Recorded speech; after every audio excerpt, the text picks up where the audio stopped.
आज सतगुरुवार के वरदानी दिवस की आपको ढेर सारी शुभकामनाएं।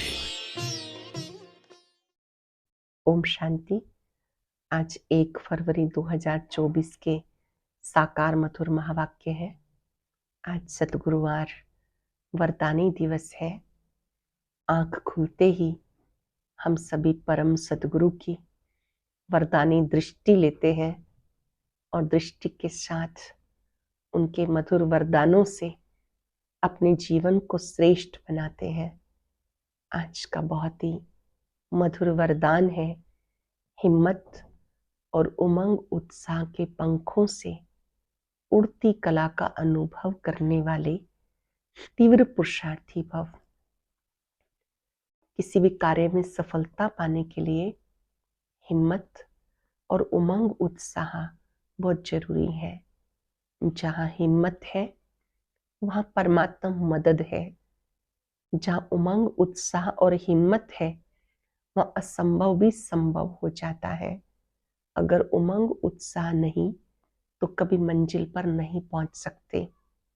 उमंग उत्साह के बिना व्यक्ति थका हुआ अनुभव करता है और थका हुआ मंजिल पर नहीं पहुंच सकता।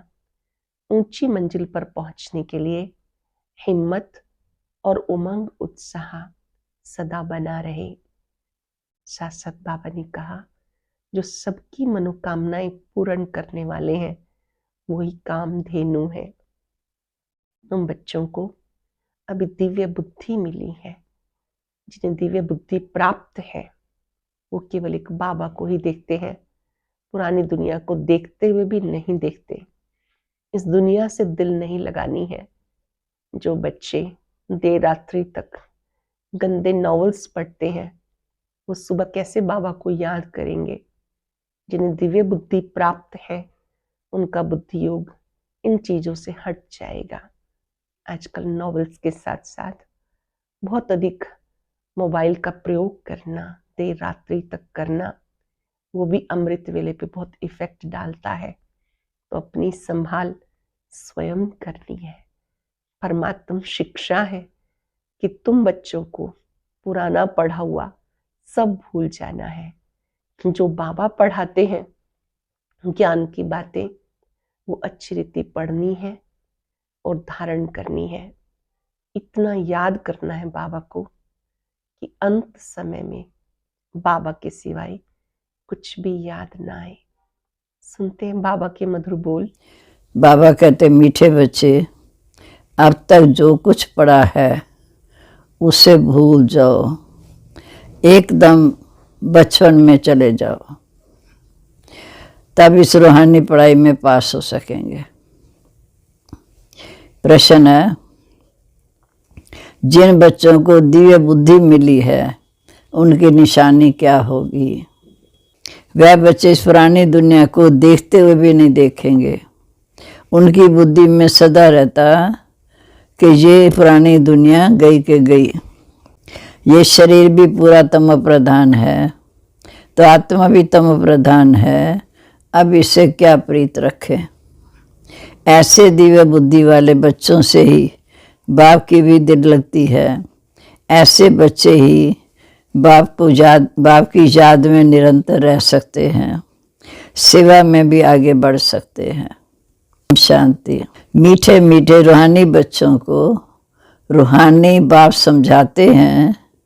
जैसे हद के सन्यासी हैं वे घर बार छोड़ देते हैं क्योंकि वो समझते हैं कि हम ब्रह्म में लीन हो जाएंगे, इसलिए दुनिया से आसक्ति छोड़नी है। अभ्यास भी ऐसा करते होंगे, जाकर एकांत में रहते हैं। ये हठ योगी तत्वज्ञानी। वैराग आ जाता परंतु फट से ममत्व मिटता तो नहीं है ना। स्त्री बच्चे आदि सब याद आते रहते। यहाँ तो तुमको ज्ञान की बुद्धि से सब कुछ भूलना होता है। कोई भी चीज़ जल्दी तो भूलती नहीं। अभी तुम ये बेहद का संन्यास करते हो। ये तो सब सन्यासियों को भी रहता है, परंतु बुद्धि में सन्यासी हैं, समझते हैं हम तो ब्रह्म में लीन हो जाएंगे, परंतु हमको देह अभिमान नहीं रखना है। वो है हठ योगी तत्वज्ञानी। उनको ये पता ही नहीं कि हम शांति में कैसे जा सकते हैं। वे योग करते हैं, याद करते हैं, ब्रह्म में लीन हो जाएंगे। उन्हें ये नहीं पता कि हम शांति धाम अपने परलौकिक घर कैसे जा सकते हैं। तुम बच्चों को पक्का निश्चय है, बहुत कहते हैं कि इनकी पवित्रता अच्छी है, ज्ञान अच्छा है, संस्था अच्छी है, माताएं मेहनत अच्छी करती हैं क्योंकि अथक को समझाती हैं, अपना तन मन धन लगाती हैं, इसलिए अच्छी लगती हैं। परंतु हम भी ऐसा बनने का पुरुषार्थ करें ये ख्याल नहीं आता, कोई विरला ही निकलता है।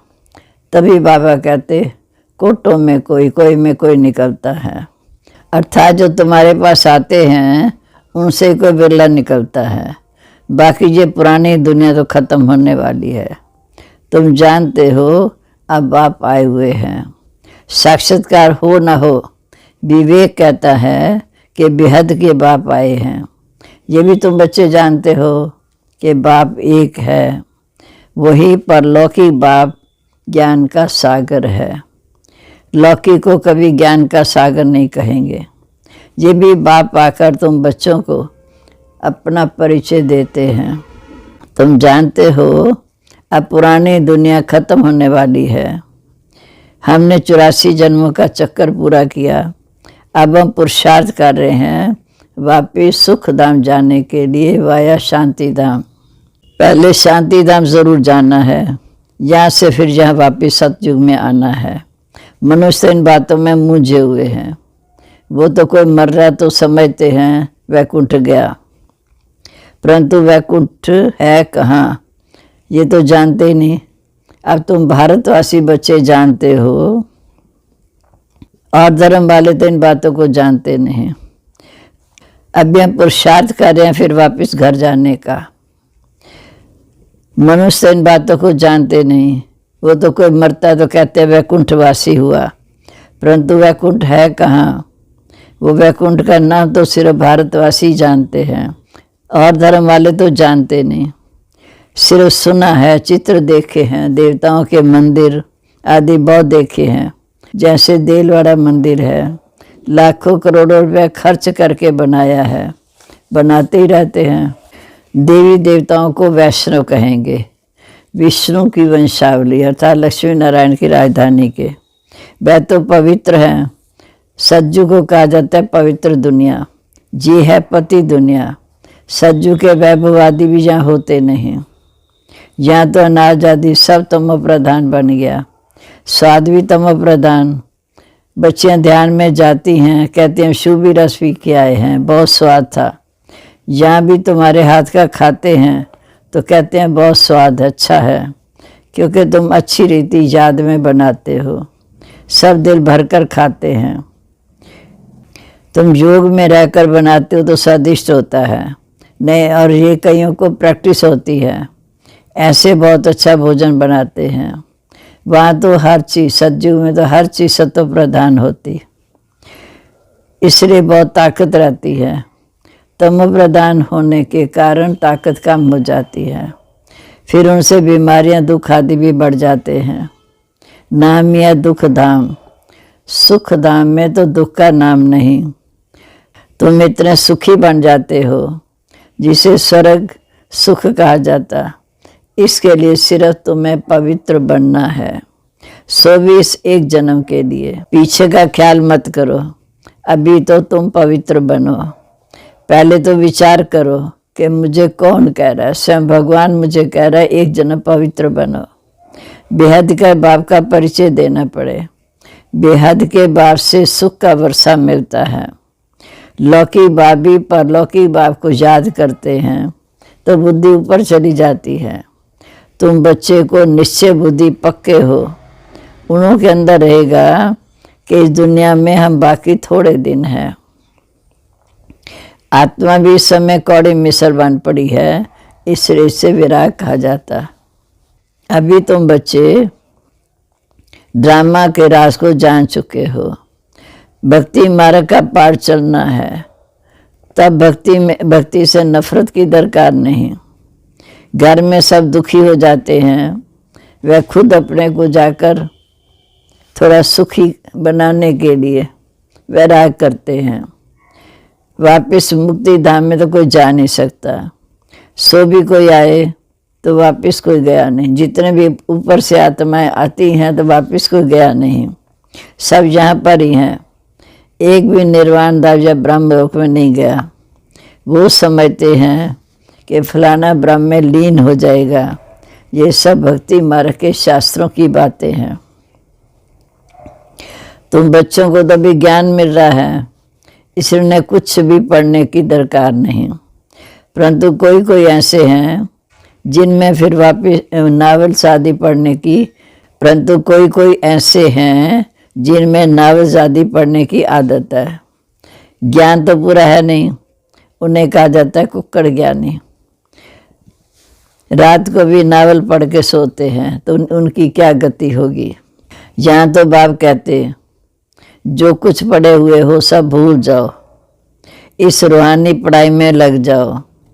ये तो भगवान पढ़ाते हैं, जिस पढ़ाई से तुम मनुष्य देवता बनते हो, और वह भी किस जन्म के लिए। बाकी जो कुछ पढ़े हो सब भूलना पड़ेगा। एकदम बचपन में चले जाओ, अपने को आत्मा समझो। भली आँखों से देखते हो, परंतु देखते हुए भी नहीं देखो। तुम्हें दिव्य दृष्टि या दिव्य बुद्धि मिली है तो समझते हो ये सारी दुनिया इस समय तमो प्रधान है, ये सब कब्रिस्तान है, इनसे क्या दिल लगानी। अब परिस्तानी बनना है। तुम अब कब्रिस्तान से परिस्तान के बीच में बैठे हो, अर्थात पुरुषोत्तम संगम युग पर बैठे हो। इस पुरुषोत्तम संगम युग का किसी को पता नहीं। पुरुषोत्तम मास, पुरुषोत्तम युग का मालूम नहीं, अर्थ ही नहीं समझते। पुरुषोत्तम संगम युग को टाइम भी बड़ा थोड़ा मिला है। देरी से जो यूनिवर्सिटी में आए हैं उन्हें बहुत मेहनत करनी पड़ेगी, याद बहुत मुश्किल ठहरती है। तो बाप समझाते हैं ये सारी दुनिया खत्म होने वाली है। भले बाप यहाँ बैठे हैं देखते हैं, परंतु बुद्धि में है कि ये सब खत्म होने वाला है, कुछ भी रहेगा नहीं। ये तो पुरानी दुनिया है, इससे तो वैराग आना चाहिए। शरीर भी पुराना तम प्रधान है तो आत्मा भी तम प्रधान। ऐसी चीज़ को देखकर हम क्या करेंगे। ये तो कुछ भी रहना नहीं, उनसे प्रीत नहीं। बच्चों में भी बाप की दिल उनसे लगती है जो बाप को अच्छी रीति याद करते हैं और सर्विस करते हैं। बाकी बच्चे तो सब हैं, कितने ढेर बच्चे हैं। प्रजापिता ब्रह्मा को तो जानते नहीं। प्रजापिता ब्रह्मा का नाम तो सुना है, परंतु उनसे क्या मिलता है ये कुछ भी पता नहीं। ब्रह्मा का मंदिर भी है, दाढ़ी वाला दिखाया, परंतु उनको कोई याद करते नहीं, क्योंकि उनसे तो वर्षा मिलना नहीं।